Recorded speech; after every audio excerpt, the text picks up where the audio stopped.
நேத்திக்கு எங்களுக்கு சண்டே ரொம்ப பிஸியாக போச்சு. என்னன்னு பார்த்தீங்கன்னா, ஹஸ்பண்டோட அண்ணா பையனுக்கு வந்து இன்னும் 2 வாரத்தில் கல்யாணம். அதுக்காக உப்பு மாத்துறதுக்காக தான் எங்களை கூப்பிட்டுருந்தாங்க.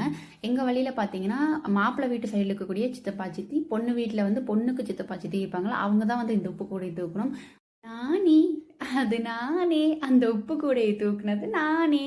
ஸோ இதுலேயே தெரிஞ்சிருக்கும், நான் தான் அந்த கல்யாண பையனுக்கு சித்தி, என்னோட ஹஸ்பண்ட் தான் வந்து சித்தப்பா. உப்பு சக்கரை மாத்திர அந்த ஃபங்க்ஷன்லாம் நல்லபடியாக முடிஞ்சதுக்கப்புறமா குன்னத்தூர்லேயே நாங்கள் ரெகுலராக வந்து ஒரு நகைக்கடையில் தான் வந்து தாலியெல்லாம் எடுப்போம் பாரம்பரியமாக வழியாக வந்து. ஸோ அதே கடையில் வந்து நாங்கள் வந்து தாலி பொண்ணுக்கு எடுத்துட்டோம்.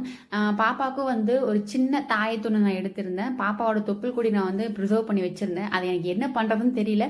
சரி, தாயத்தில் போட்டு நம்ம கட்டி விட்டோம்னா குழந்தைங்க நலங்க மாட்டாங்க அப்படின்னு சொல்லுவாங்க. அதனால நான் பாப்பாவுக்கு ஒரு தாயத்தை நான் எடுத்துக்கிட்டேன்.